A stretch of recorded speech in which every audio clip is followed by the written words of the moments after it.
Hi everybody, I'm Rajiv Makhni. Most of us are very cynical when it comes to anything related to the government.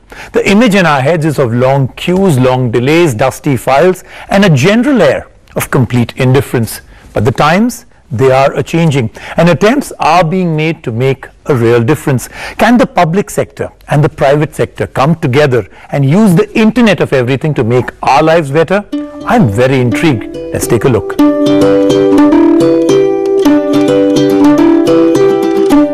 India is a country of extremes, from searing summer heat to chilling winter winds. And the people of India are as diverse as its landscape. Every one of India's 1.2 billion plus citizens is different, and every single one deserves to be counted. In today's technology-fueled economy, India can boast of more than 350 million internet users. But what about the remaining 850 million? Are they doomed to forever miss out on the life-altering impact of the information age? I dream of a digital India where 1.2 billion connected Indians drive innovation. I dream of a digital India where government services are easily and efficiently available to citizens on mobile devices.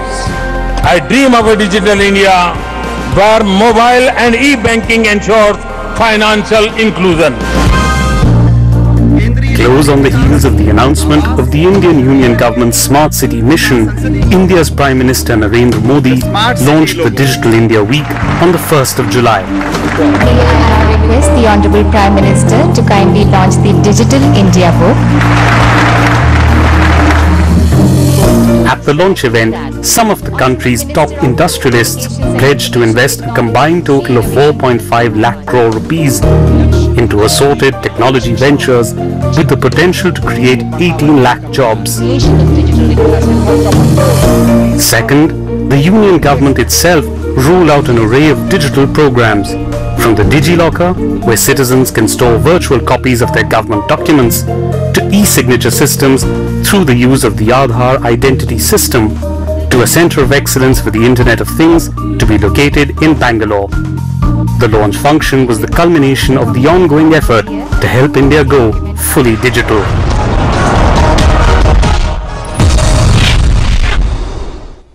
When you think about the digital vision, it's not about digitizing, actually. It's about creating an environment that solves the problems and enables careers and better lives for all the citizens here.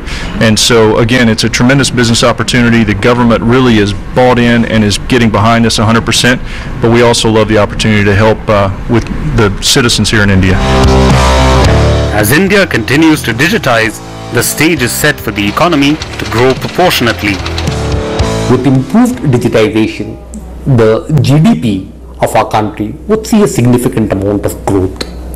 So, from a very macro perspective, it certainly makes a lot of sense.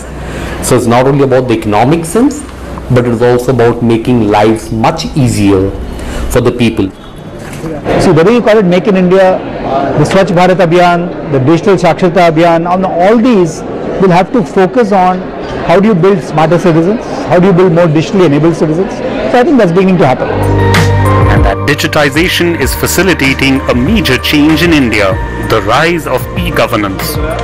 E-governance is already in action in many major government departments in India. For example, in the Income Tax Department and the Passport Seva. It's the start of a phenomenon that's vital to any emerging economy.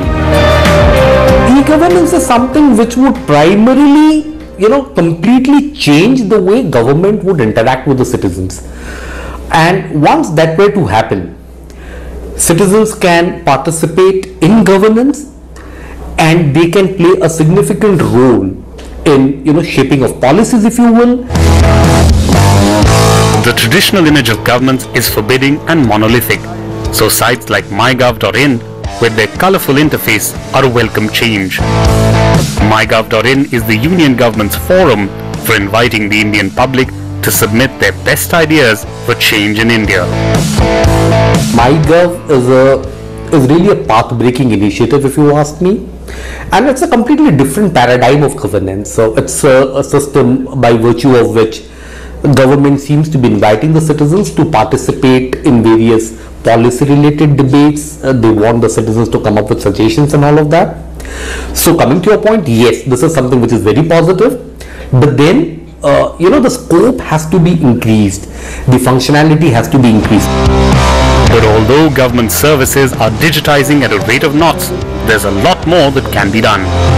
Today, the e-governance applications, by and large, the majority are either in English or in Hindi, right? So if you want to be bringing in somebody in a village in Tamil Nadu to access government services, or somebody in Andhra for that matter, or somebody in Odisha, that local language content too has to come in. There are a whole variety of services today which an urban local body offers its citizens.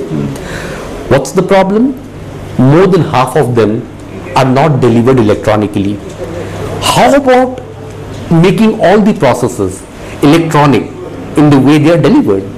How about integrating the departments in the back end so that for the customer or the citizen, it is a seamless delivery of service, and for the same thing or for the same data, he doesn't have to provide it each and every time he interfaces with another department. But e-governance isn't restricted to opening a web browser and clicking on a link.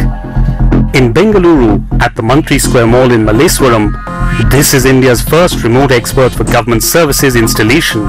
A kiosk where anyone can file a first investigation report or FIR without having to visit a police station. With an HD video camera, high quality audio, a touch screen and a virtual keyboard, documents can be signed, printed and scanned virtually 24 hours a day.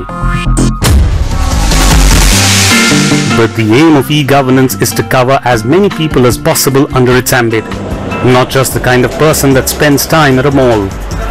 The buzzword of the hour is digital financial inclusion, enabling every Indian to participate in the economy through the magic of technology. The National Payments Corporation of India, or NPCI, is India's umbrella body for all retail payment systems. Among other services rendered, the NPCI runs the largest network of shared ATMs in India. And though that network covers lakhs of square miles, the NPCI has a powerful offering that's just over 7 square inches in size. Rupee is primarily a domestic card, primarily to provide an alternative to the banks in India to Visa and MasterCard. With the Indian economy growing at a rate of over 7% year on year, and with even higher targets being set for years to come, the volume of transactions being made through cards will only increase.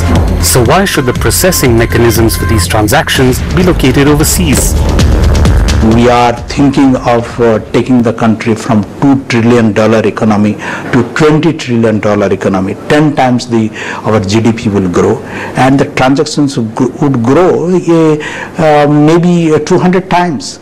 So much of transactions would it be appropriate for being processed only by the international card schemes, such as Made in India initiative or Make in India initiative got to be there, and this is a Make in India efforts at a much lower cost and with much better pricing. Strategically, a country of our size needs to have a payment system of its own where it has absolute control. According to the Reserve Bank of India, the use of paper-based instruments like checks, drafts and so on accounts for nearly 60% of the volume of total non-cash transactions in the country. Cash rules the roost, particularly in rural and semi-rural areas. So how can the RuPay card help digitize the Indian economy? In the rural areas, there are no ATMs, no point of sale devices. So how is it going to be electronic? The way it is going to be made electronic is through the micro ATMs, which is with the business correspondent. It is nothing but a type of a POS or a handheld device, whereby when the customer comes to the business correspondent, it will be used for authenticating the customer. And so, technology is helping facilitate change in the financial sector. Rupee by rupee, paisa by paisa, India is moving closer to the goal of total digital financial inclusion. They say every revolution begins with a spark. Give it enough time and the flames will burn away the dead wood of the past. Up ahead, the private sector joins the fight. We'll be right back.